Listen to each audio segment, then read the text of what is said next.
32 سال پریکٹس کر کے کیا کما لیا؟ کیوں؟ مال ملا تھا، مال دینے والا نہیں ملا تھا۔ اگر مال دینے والے کے ساتھ تعلق ہوتا آج یہ حالات نہ ہوتے، آج یہ حالات نہ ہوتے۔ تو اس لیے آپ حضرات کی خدمت میں عرض کر رہا ہوں کہ اللہ رب العزت قرآن مجید فرقان حمید میں ارشاد فرماتا ہے فَإِنَّ مَعَ الْعُسْرِ يُسْرًا إِنَّ مَعَ الْعُسْرِ يُسْرًا، بے شک تنگی کے ساتھ آسانی ہے، بے شک تنگی کے ساتھ آسانی ہے۔ اگر آپ حضرات آج پریشان ہو کر آئے ہیں، اپنی تکالیف، اپنے مسائل، اپنی آزمائشیں، اپنی پریشانیاں لے کر آئے ہیں کہ جی ہم اتنے وقت سے اس مسئلے پہ پھنسے ہوئے ہیں، ہمیں کوئی اس کا حل نہیں مل رہا، تو پہلی بات کیا ہے؟ اے اللہ میری توبہ، اپنا قبلہ درست کرو، اپنا قبلہ درست کرو، اور اس کے بعد اللہ پہ یقین رکھو کہ یہ حالات ہمیشہ نہیں رہنے۔ اگر دکھ ہمیشہ نہیں ہے تو سکھ ہمیشہ نہیں ہے، اگر سکھ ہمیشہ نہیں ہے تو پھر دکھ بھی ہمیشہ نہیں رہنے۔ جب یہ زندگی ہمیشہ کی نہیں ہے تو دکھ ہمیشہ کیسے رہ سکتے ہیں؟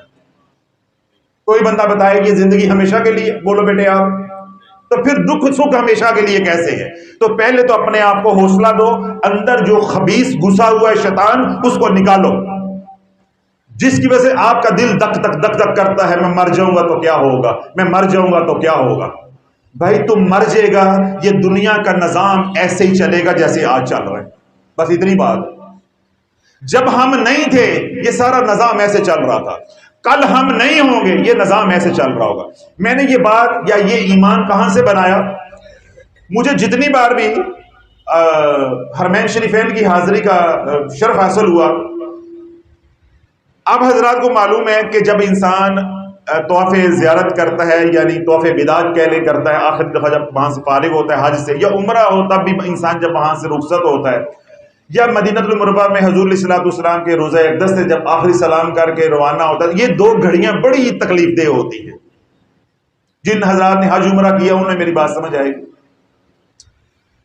تو جب میں نے پہلی دفعہ عمرہ کیا تو مغرب کا وقت تھا، یعنی رات کو تقریباً 2:30 یا 3 بجے کی غالباً فلائٹ تھی سعودی ٹائم کے مطابق۔ تو میرے ذہن میں یہ بات پہلی دفعہ اس وقت آئی، اب 6 7 8 لاکھ کا ہجوم ہے، نماز عشاء کی ہوئی ہے، لوگ طواف کر رہے ہیں، وہ گہما گہمی ہے۔ تو میں دعا مانگتے مانگتے میرے آنسو آ گئے، میں نے کہا یا اللہ کل عشاء کی اذان بھی ہوگی، نماز بھی ہوگی، ایسے ہی طواف ہو رہا ہوگا، تجھے کوئی فرق نہیں پڑنا، نہ حرم کو کوئی فرق پڑنا ہے، بات اتنی ہے کہ میں نہیں ہوں گا، میں نہیں ہوں گا، بس باقی یہ ایسے ہی سب کچھ ہو رہا ہے۔ تو اللہ والو تم آج مر جاؤ گے تو پریشان نہ ہونا۔ بٹو کہتا تھا نا میں مر جاؤں گا تو ہمالیہ روئے گا، تو کوئی رویا ہے؟ تیرے مرنے پہ کس نے رونا ہے؟ بٹو یہ کہتا تھا نا میں مر گیا تو یہ ہو جائے گا، کچھ ہوا؟ ملک چل رہا ہے، قیامت تک اللہ اس کو چلاتا رکھے۔ آپ بھی مر جاؤ گے، کچھ ہونا نہیں ہے، اور جو آپ کے ساتھ ظلم کر رہے ہیں، زیادتی کر رہے ہیں، وہ تھوڑی سی اور بھی کر لیں گے تو انہیں بھی کچھ نہیں ہونا۔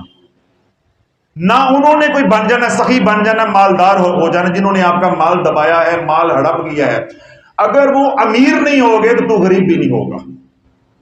تو سب سے اللہ والے جو بڑا خوف انسان کو ہوتا ہے وہ ہوتا ہے اپنی موت کا، تو وہ میں نے آپ کا نکال دیا ہے۔ بالکل سکون رکھے کہ جیسے دنیا آج چل رہی، ہم نہیں ہوں گے تب بھی چلنی ہے۔ کیوں؟ جب ہم نہیں تھے تب بھی تو یہ چل رہی تھی۔ یہ دنیا تیری میری محتاج نہیں ہے، یہ امتحان کی جگہ ہے، بس یہاں سے جتنا سمیٹنا ہے سمیٹ لو، جتنا سمیٹنا ہے سمیٹ لو۔ تو اپنے اندر سے اللہ والوں یہ خوف نکال دو کہ جب میرے اللہ کا وعدہ ہے کہ جو دکھ آیا اس کے ساتھ سکھ آئے گا، دکھ کے اوپر اللہ سے راضی ہو، جو اللہ کا وعدہ ہے 2 سکھ دوں گا۔ اللہ نے اس بات کو، اس کلام کو 2 مرتبہ دہرایا ہے، فَإِنَّ مَعَ الْعُسْرِ يُسْرًا إِنَّ مَعَ الْعُسْرِ يُسْرًا۔ تو علماء نے، مفسرین نے، مشائخ نے استدلال کیا ہے کہ جب ایک بات کو 2 بار دہرایا گیا ہے تو پھر یہ اللہ کی سنت بھی ہے کہ اللہ جو دکھ دے بندے کو، بندہ اس پہ جب صبر کر لیتا ہے اللہ 2 دکھ کے بدلے پہ 2 سکھ دیتا ہے۔ اور اگر صبر نہیں کرو گے، کبھی بھاگ کے اس پیر کے پاس، کبھی اس عامل کے پاس، اللہ کی معذرت شکایتیں، اللہ کے گلے، جب یہ والا کام کرو گے تو پھر کیا ہوگا؟ وہ جو آزمائش کا دورانیہ ہے اللہ بڑھا دے گا، پھر اللہ عرشوں سے آواز دے گا جا اس کے پاس جو تیرے دکھ بانٹ سکتا ہے، جاؤ اس کے پاس جو تیرے حالات کو بدل سکتا ہے، جاؤ اس کے پاس جو تیری بگڑی بنا سکتا ہے۔ تو اللہ کے علاوہ کون ہے بگڑی بنانے والا؟ اللہ کے علاوہ کون ہے بگڑی بنانے والا؟ تو اللہ کہنے کا مقصد صرف یہ ہے کہ جن حالات کے اندر بھی آپ آئے ہو، اندر سے اللہ کو آواز دو، اے اللہ میں تیری رضا پہ راضی ہوں، تیری رضا پہ راضی ہوں، اور میرا یقین ہے اللہ، میرا ایمان ہے، میرا اعتقاد ہے۔ اب میں نے بات سنی ہے فقیر کی، میرا دل گواہی دے رہا ہے یا اللہ کہ اگر کل والے حالات نہیں رہے تو آج والے بھی نہیں۔ فَإِنَّ مَعَ الْعُسْرِ يُسْرًا إِنَّ مَعَ الْعُسْرِ يُسْرًا، اس کے مطابق یا اللہ میں تیری طرف سے سکھوں کا منتظر ہوں، اب سکھ آ کے رہے گا۔ یہ آج جو کالی رات ہے غموں کی، یہ کٹ کے رہے گی اور مجھے سکھ مل کے رہے گی۔ یہ جو میں نے قرآن پڑھا فَإِنَّ مَعَ الْعُسْرِ يُسْرًا إِنَّ مَعَ الْعُسْرِ يُسْرًا، اس کا فیضان کب ملے گا؟ رب المشرق والمغرب لا الہ الا هو فاتخذہ وکیلا، جب آپ اپنے سارے کاموں کے لیے اللہ کو کارساز بنا لو گے، وکیل بنا لو گے۔ وہ اللہ کون ہے؟ جو مشرق کا بھی رب ہے، مغرب کا بھی رب ہے۔ جب اللہ پہ بھروسہ کر لو گے پھر تمہارے سارے کاموں کے لیے اللہ کیا ہو جائے گا؟ کافی ہو جائے گا، اللہ شافی ہو جائے گا، اللہ معافی ہو جائے گا۔ جب اللہ پہ بھروسہ کر لو گے پھر کیا ہوگا؟ اللہ کافی ہوگا، اللہ معافی ہوگا، اللہ شافی ہوگا۔ اس لیے پھر رب فرماتا ہے الیس اللہ بکاف عبد، اے بندے بول کیا تیرے لیے تیرا اللہ کافی نہیں ہے؟ پھر اللہ جھنجھوڑ کے یوں گھسیٹتا ہے اور سورہ توبہ میں لے کر آتا ہے فقل حسبی اللہ، کہو میرے لیے میرا اللہ کافی ہے۔ فقل حسبی اللہ، کہو میرے لیے میرا اللہ کافی ہے۔ لا الہ الا ہو علیہ توکلت وہو رب العرش العظیم، اس کے علاوہ کوئی معبود نہیں ہے، میں نے اسی پہ بھروسہ کیا ہے جو عرش عظیم کا مالک ہے۔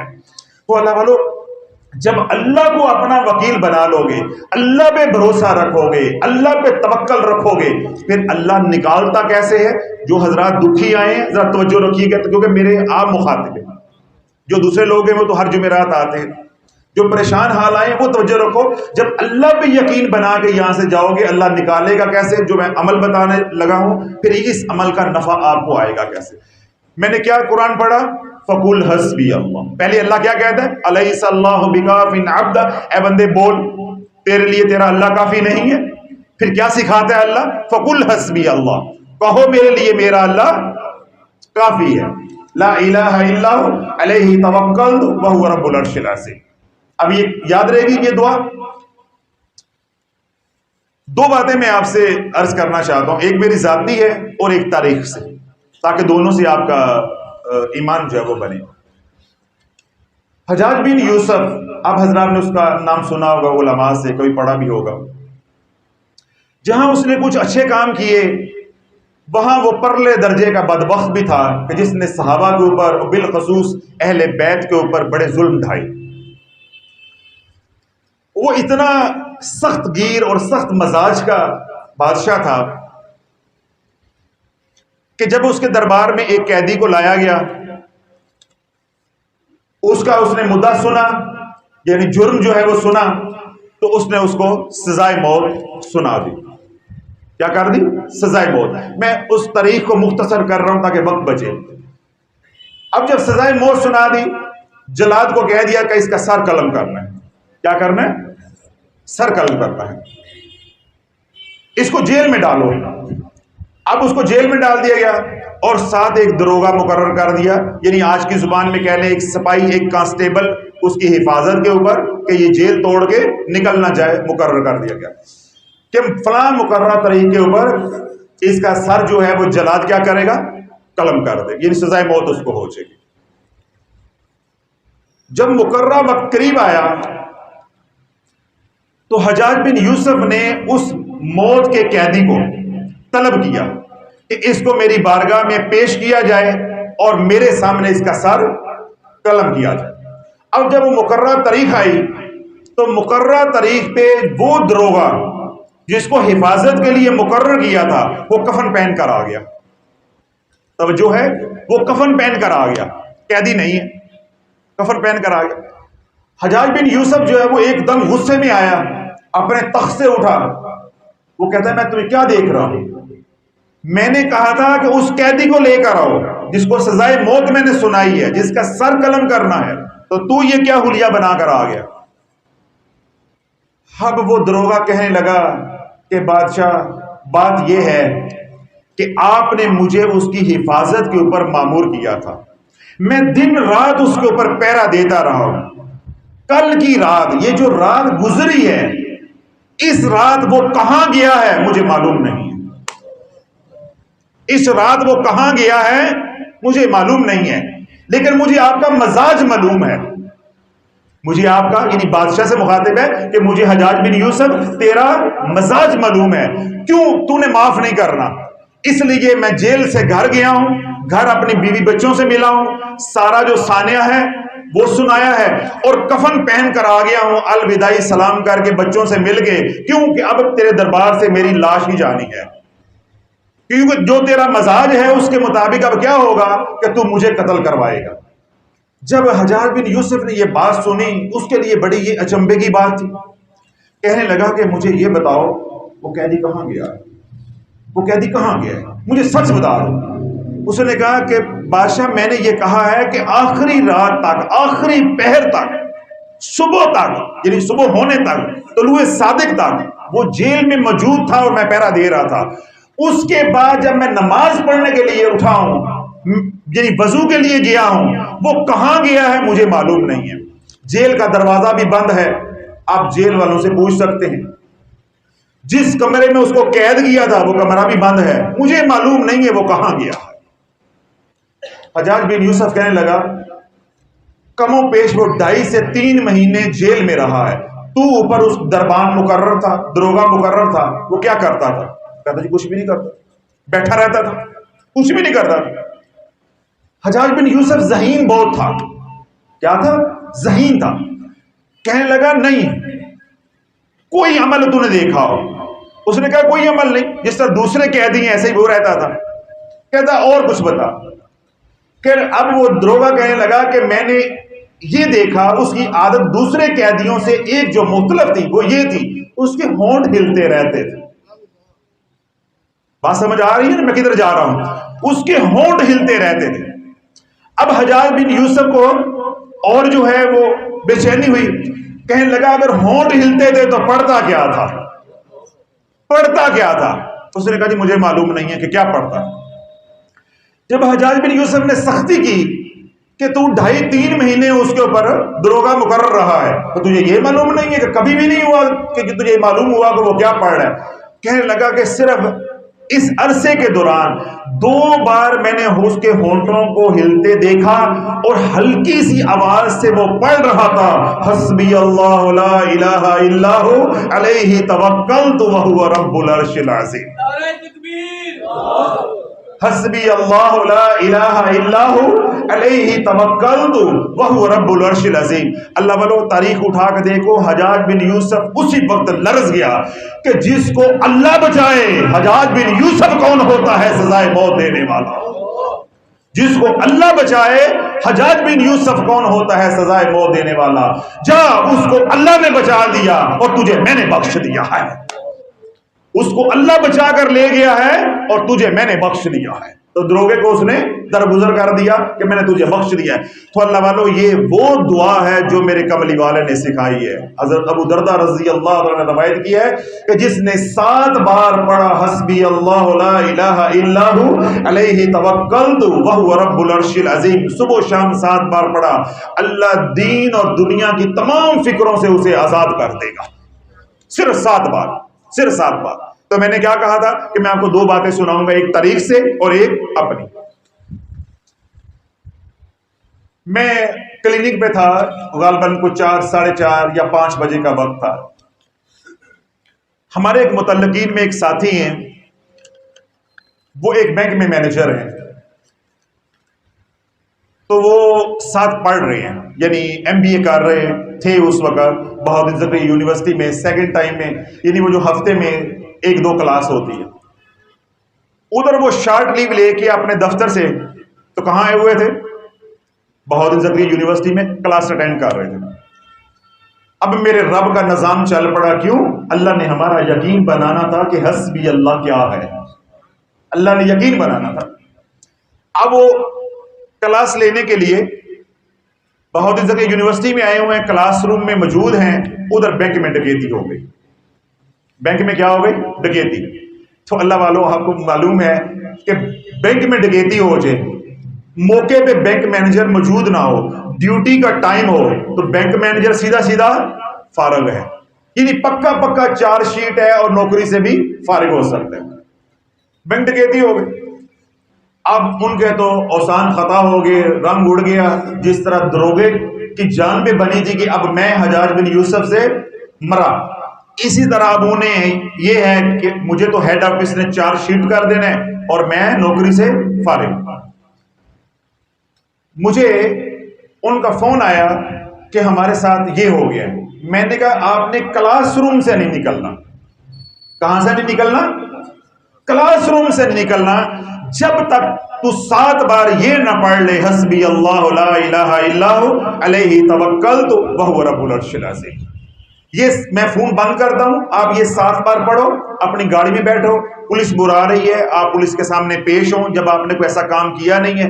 باقی اگر آپ نے وہ شارٹ لیو لی ہے یا کوئی دفتری معاملہ ہے تو اس کو جا کے وضاحت کرو, وہ مجھے معلوم نہیں ہے, لیکن آپ پہنچو اپنی برانچ کے اندر. اور رستے میں کیا کرنا ہے؟ اس آیت کا ورد کرتے جانا, یہ آیت پڑھتے جانا, یہ آیت پڑھتے جانا. لیکن گاڑی میں نہیں بیٹھنا, کلاس روم سے نکلنا نہیں ہے جب تک اس کو 7 بار نہیں پڑھ لیتے. کتنی بار؟ 7 بار نہیں پڑھ لیتے. اس نے اللہ والوں اس فقیر کے کہنے پہ 7 بار آیت کو پڑھا, گاڑی میں بیٹھا. اب اس کی کیا کیفیت ہوگی ذہنی, وہ آپ کو سمجھ آ رہی ہے. روتا کرلاتا ہوا جب یہاں سے گزرا ہے, ابھی چوک کمارا میں پہنچا تو اس کو ایس پی کا فون آیا کہ مینیجر صاحب آپ کہاں پہ ہیں؟ انہوں نے کہا جی میں یونیورسٹی سے نکل آیا ہوں, میں چوک کمارا پہ ہوں, انشاءاللہ آدھے گھنٹے میں برانچ میں پہنچنے والا ہوں. ایس پی صاحب کہنے لگے کہ مینیجر صاحب آپ کو مبارک ہو, آپ بڑے آرام سے آئیں, اگر آپ نے کلاس اٹینڈ کرنی ہے کلاس اٹینڈ کریں. جنہوں نے ڈکیتی کی ہے وہ ڈکیت ناکے پہ پکڑے گئے ہیں, پیسہ بھی ہم نے برآمد کر لیا ہے اور ڈکیت کو بھی پکڑ لیا ہے. اب آرام سے کلاس اٹینڈ کریں, آپ آ جائیں اور آ کے پھر جو دفتری کاروائی ہے وہ ہو جائے گی انشاءاللہ العزیز. تو جو آپ کا پیسہ ہے بینک کا جو لوٹا ہوا ہے وہ ہم آپ کے حوالے کر دیں گے. یہ ہے اللہ والو حسبی اللہ لا الہ الا ہو علیہ توکلت وہو رب العرش العظیم.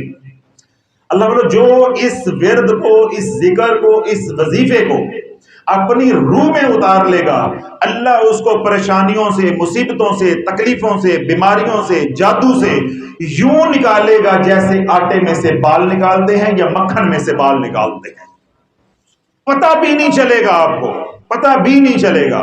لیکن جب تک رب کی شکایتیں لگاتے رہو گے, اللہ کے گلے کرتے رہو گے, یہ ہو گیا تو وہ ہو گیا, یہ ہو گیا تو وہ ہو گیا, یا اللہ پہ اعتقاد اور یقین نہیں ہے, قرآن پہ اعتقاد اور یقین نہیں ہے, تو پھر کیا ہوگا؟ وَلَا يَزِيدُ الظَّالِمِينَ إِلَّا خَسَارًا. پھر خسارہ ہی خسارہ ہوگا. ایک وظیفہ پڑھو گے اس سے نفع نہیں, پھر دوسرا وظیفہ پڑھو گے اس سے نفع نہیں, پھر 15-20 سال گزر جائیں گے تو اندر ہلکی موسیقی چلے گی, اللہ نہیں ہے, معاذ اللہ اللہ نہیں ہے. آج امت اس درجے پہ پہنچی ہوئی ہے, ایمان کے اس کمزور ترین درجے پہ پہنچی ہوئی ہے, جس کی نشاندہی میرے رب نے 1450 سال پہلے کر دی ہے. وَنُنَزِّلُ مِنَ الْقُرْآنِ مَا هُوَ شِفَاءٌ وَرَحْمَةٌ لِّلْمُؤْمِنِينَ. ہم قرآن میں سے جو کچھ بھی اتارتے ہیں وہ ایمان والوں کے لیے باعث شفا ہے اور رحمت ہے.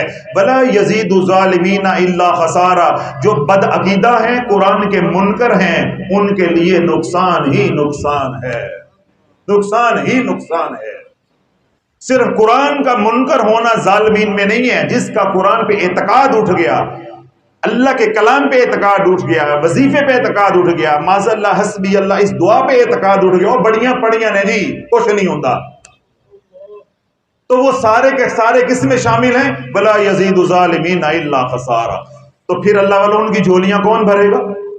تو اپنا پہلے قبلہ صحیح کریں, اس کے بعد اللہ والوں کوئی دکھ ہے, کوئی پریشانی ہے, کوئی تکلیف ہے, کوئی مصیبت ہے, جس سلسلے بھی آپ حضرات تشریف لے کر آئے ہوئے ہیں, جادو ہے تو اس کے لیے اس دعا کو 70 بار صبح 70 بار شام کو پڑھیں.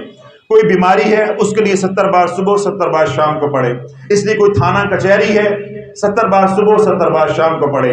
اولاد ہے اس کی نوکری نہیں لگ رہی، بیٹے ہیں اگر بیٹیاں ہیں تو ان کے رشتے نہیں ہو رہے، یا گھر میں کوئی لڑائی جھگڑا ہے تو اس دعا کو 70 بار صبح 70 بار شام کو پڑھے. اور اگر حالات بہت زیادہ خراب ہیں تو پھر یہ آیت نمبر ہے 129 سورہ توبہ کی. کتنے نمبر آیت ہے؟ 129 129 یعنی 129. 129 نمبر آیت کو 129 بار پڑھو. اگر تو حالات کم ہیں خراب اور آپ اتنے بھی ڈاما ڈول نہیں ہوئے تو پھر کتنی بار ہے؟ صرف 70 بار کافی ہے. انشاءاللہ اللہ پاک کرم فرما دے گا. اور اگر معاملات آپ سمجھتے ہیں میں بہت پریشان ہوں، حالات بہت خراب ہیں، تو پھر اس آیت مبارکہ کو کوئی دوسری ترتیب کیا ہوگی پڑھنے کی؟ 129 مرتبہ صبح اور 129 مرتبہ شام. اور اگر آپ کہتے ہیں حضرت صاحب ہم تو اجڑ کے آپ کے پاس آئے ہیں، ہمارے پاس اب کچھ نہیں رہ گیا، ہم اس کاغذ کی طرح صاف ہیں، تو پھر اللہ بولو 313 مرتبہ صبح اور 313 مرتبہ شام کو پڑھو. انشاءاللہ العزیز 21 دن نہیں گزریں گے اللہ عافیت کی ہوائیں چلا دے گا، اللہ خیر کی ہوائیں چلا دے گا. اور اس عمل جو میں نے بتایا ہے، اس عمل کی کوئی میعاد نہیں کہ اگر میں نے کہا ہے کہ 21 دن، اس کا مطلب ہے کہ 22ویں دن پڑھنا نہیں ہے. میرے کہنے کا مقصد یہ ہے کہ جو ہمارا مشاہدہ اور تجربہ ہے وہ کیا ہے کہ اللہ پاک 20-25 دن کے اندر حالات کو بدل دیتا ہے. تو اگر اللہ نہ کرے کوئی حالات بدلتے نہیں یا ان کے اندر تھوڑی بہت بہتری آتی ہے، ابھی مکمل بہتری نہیں آئی، تو پھر کیا ہے اس عمل کو جاری رکھنا ہے. اور جب حالات ٹھیک ہو جائیں، بیماری ٹھیک ہو جائے، گھر کے حالات، کاروبار کے حالات، یا جس مقصد کے لیے پڑھ رہے ہیں وہ مقصد حاصل ہو جائے، تو پھر آپ کی تعداد کیا کر دیں؟ 313 بار پڑھ رہے ہیں 129 کر دیں. 129 مرتبہ پڑھ رہے ہیں 70 بار کر دیں. 70 بار پڑھ رہے ہیں تو 21 بار صبح شام کر دیں. اپنی طبیعت کے مطابق، فرصت کے مطابق آپ تعداد کو کیا کر لیں گے؟ کم کر لیں گے. تو انشاءاللہ العزیز یہ عمل بھی ساری زندگی ہاتھ میں رہے گا. اور جب آپ بالکل نارمل ہو جائیں، بیماری کے لیے پڑھے اللہ نے شفا دے دی، کاروبار کے لیے پڑھے اللہ نے ٹھکانہ دے دیا، نظام بن گیا کاروبار کا، تھانے کچہری کے لیے پڑھا اللہ نے اس آزمائش سے نکال دیا، تو پھر کیا کریں گے؟ نبی علیہ الصلوۃ والسلام کی سنت کے مطابق 7 مرتبہ صبح 7 مرتبہ شام کو پڑھتے رہیں گے. دعائے مسورہ کا ثواب بھی ملتا رہے گا اور یہ عمل بھی آپ کے ہاتھ میں رہے گا، یعنی آپ اس کے عامل بھی رہیں گے. کبھی کوئی دکھ آئے، کوئی تکلیف آئے تو کہاں بھاگنا ہے؟ عامل کے پاس. کس کے پاس بھاگنا ہے؟ عامل کے پاس. اونچی بولو، اس میں شرمانے والی کون سی بات ہے؟ کہاں بھاگنا ہے؟ اللہ کی بارگاہ میں. اللہ کی بارگاہ میں کالی ہنڈیا لے کے اوپر نہیں رکھنی، کالی پگڑی سر پہ باندھنا سنت ہے. کالی ہنڈیا چھت پہ رکھنا سنت نہیں ہے. ہم نے ہر کام ہمارا انوکھا ہے. کڑی پہن لیں گے بلائیں نہیں آئیں گی، کڑی پہنیں گے بلائیں نہیں آئیں گی. انگوٹھی پہن لو، فلاں پتھر پہن لو، بلائیں نہیں آئیں گی. وما انتم بمعجزین فی الارض، تم جو بھی تدبیریں کر لو زمین پہ اللہ کو عاجز نہیں کر سکتے. وما لکم من دون اللہ من ولی ولا نصیر، کان کھول کے سن لو، اللہ کے علاوہ تمہارا کوئی مددگار نہیں ہے، نہ کوئی دوست، نہ کوئی مددگار ہے، نہ کوئی دوست ہے. وما انتم بمعجزین فی الارض، زمین پہ تم جو ان سی مرضی تدبیر کر لو اللہ کو عاجز نہیں کر سکتے. جس عامل کے پاس مرضی بھاگ کے جاؤ، آخر تمہیں آنا میری ہی بارگاہ میں پڑے گا. تو اللہ والوں کبھی پریشانی آ جائے، مصیبت آ جائے تو کیا ہے؟ صلاۃ الحاجت کا اہتمام کریں. پورا میں نے بیان اس پہ کیا تھوڑی دیر پہلے، تلاش چینل پہ پڑا ہوا ہے، اس کا طریقہ پڑھ سنیں. اس کے مطابق کوئی گھر میں تکلیف ہو، ایمرجنسی آ جائے یا پہلے سے تکلیفیں ہیں تو صلاۃ الحاجت کا اہتمام کریں، اللہ کے نبی کی سنت کو زندہ کریں. اس کے بعد کیا ہے؟ اس دعا کا اہتمام کریں، اس وظیفے کا اہتمام کریں. اللہ رب العزت آپ سب کو جو ہے وہ عافیت والی، خیر والی زندگی عطا فرمائے گا. جس پریشانی، جس مسئلے کے لیے پڑھیں گے اللہ پاک اس مسئلے سے عافیت اور خیر سے نکال دے گا. اب تمام حضرات کو اس عمل کی اجازت ہے جو سوشل میڈیا پہ سنے ہونے کی اجازت.